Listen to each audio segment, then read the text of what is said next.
안녕하세요. 좋은소리입니다. 오늘의 가벼운 책 리뷰는요, 박지연 작가님의 참 괜찮은 태도라는 책입니다. 한 번쯤은 다큐멘터리 3일 아니면 유키즈 온 더 블록이라는 TV 프로그램을 본 적이 있을 것입니다. 저도 마찬가지로 워낙 장수 프로그램이었기 때문에 이 프로그램들을 지나가다 한 번쯤은 본 적이 있습니다. 해당 프로그램의 다큐멘터리 디렉터로 15년간 일해온 저자 박지연의 책이 베스트셀러에 올랐습니다.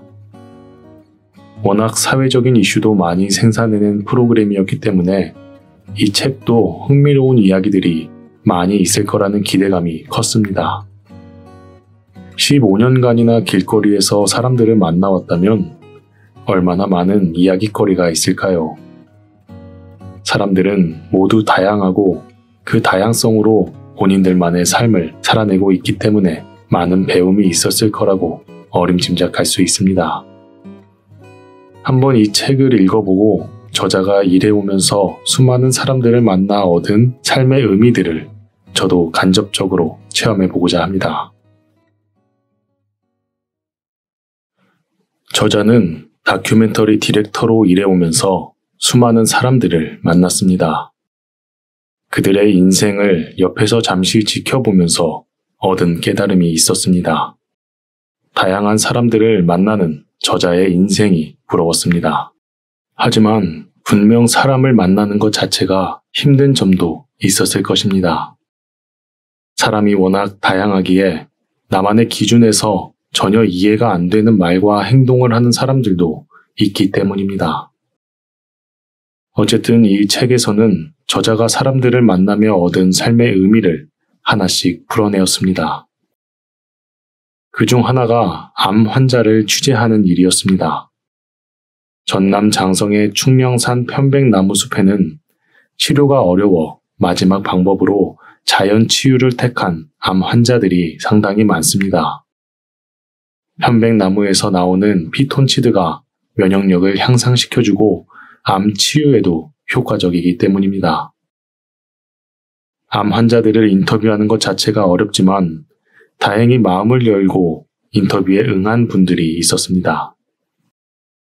저자는 당시 프로그램만 생각해서 분량이나 시청률 등 일에 대한 목적으로만 그들을 대했습니다.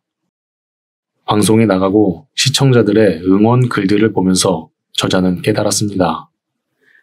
일을 잘하고 싶다는 욕심에 사람을 수단으로 대하면 안 된다는 것을, 일보다 사람을 앞에 두어야 한다는 것을, 사회생활을 하다 보면 사람보다 일을 우선시하는 경우를 많이 보게 됩니다. 사회적인 성공이나 경제적인 이득을 취하기 위해서 수단과 방법을 가리지 않고 사람을 대합니다.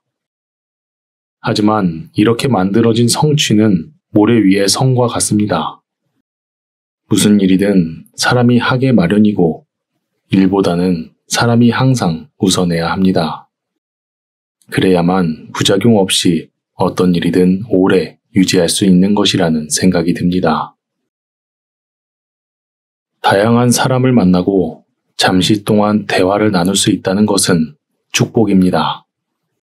저자는 다양한 사람을 만나볼 수 있는 직업을 갖고 있고 심지어 사람을 만나는 것이 그의 일생이 온다는 것을 깨닫고 있었습니다. 다양한 일생을 간접적으로 체험하고 경험해 볼 수 있다는 게 얼마나 멋진 일인가요? 제 삶을 살아감과 동시에 다양한 사람들의 삶을 엿볼 수 있다는 것은 인생을 더욱 풍요롭게 살아가는 방식이라는 생각이 듭니다. 저자는 특히 2019년 울산 3인 자살 미수 사건 재판에서 따뜻한 판결문으로 세상에 울림을 전했던 박주영 판사에 대한 얘기를 전해주었습니다. 그 판결문 중 일부에서는 이렇게 말하고 있습니다.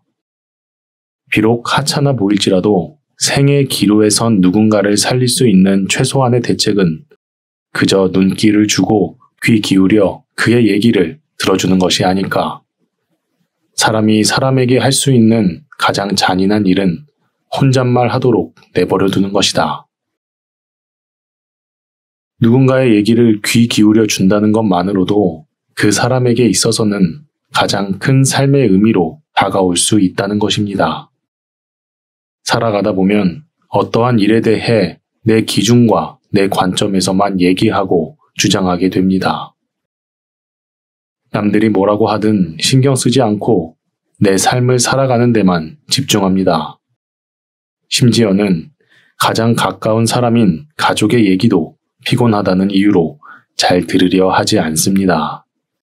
저는 되도록 가족뿐만 아니라 주변 사람들이 나에게 하는 진솔한 얘기들을 관심을 갖고 들어주도록 노력해야겠다는 생각이 들었습니다.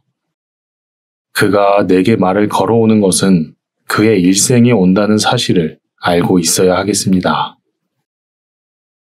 우리는 어떠한 삶의 태도를 갖고 인생을 살아가야 할까요? 전 이 책을 읽기 전에도 긍정적인 마음가짐을 갖는 것이 삶을 이어나가는 데 가장 중요하다는 생각을 해왔었습니다. 불안, 우울 등의 부정적인 마음가짐은 잠시는 괜찮은데 장기간 그러한 삶의 태도를 유지한다면 얼마나 삶이 불행할까요? 더 이상 살고 싶지 않다는 마음이 들 것입니다.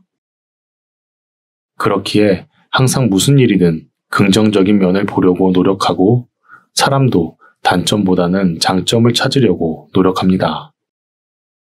저자가 만나온 사람들 중 이러한 삶의 태도를 갖춘 분들이 상당히 많이 있습니다. 본인보다 훨씬 어려운 상황인데도 긍정적인 마음가짐으로 평생을 살아오신 분들입니다. 그중 한 명은 제주도 성읍 마을에서 20년째 대나무 공예를 하고 있는 할아버지입니다. 저자가 만난 할아버지는 젊은 시절 다른 일을 하다가 아내가 뇌졸중으로 쓰러져 그 이후로 간호를 하기 위해 하던 일을 그만두었습니다. 그리고 집에서 할 수 있는 일을 찾다가 고심 끝에 대나무 공예 일을 하게 된 것입니다. 그의 마음가짐을 엿볼 수 있는 인터뷰 중 이런 대화가 있습니다. 인생의 행로라는 것이 맨발로 캄캄한 밤에 가시밭길을 걷는 거야. 하지만 참아야 해. 쓰다고 해서 뱉지 말란 말이야. 써도 오래 씹으면 단맛이 나와. 사람 인생이 그런 거야. 그러니까 내가 잘 살고 편안하다고 해서 자만하지도 말고. 얼마나 긍정적인 삶의 태도인가요? 써도 오래 씹으면 단맛이 나온다는 말이 제 가슴 깊이 파고들었습니다. 제가 지금껏 생각하고 있던 삶의 태도를 한마디 말로 정리한다면 바로 이 말이 될 것 같은 생각이 들었습니다. 어떤 일이든 너무 낙담하지 말고 너무 자만하지도 말고 항상 긍정의 태도를 갖추는 것이 삶을 대하는 참 괜찮은 태도인 것 같습니다.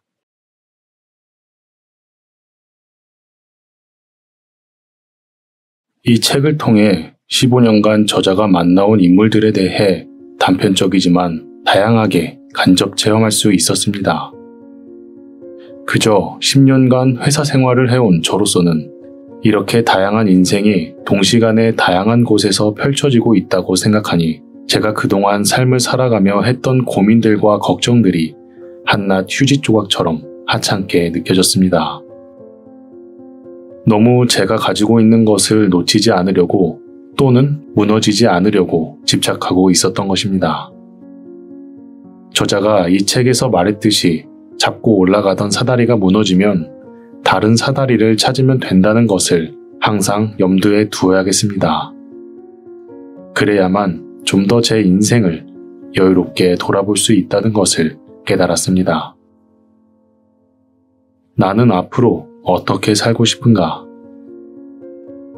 사람을 대할 때 온 마음으로 진심을 갖고 대하며 무슨 일이 생겨도 항상 긍정의 마음가짐을 갖는 그런 태도 말입니다. 저자가 법정 스님을 만나 들었던 이야기 중 지금 이 순간순간을 얼마나 나답게 살고 있는지가 우리의 과제지요 라고 했습니다.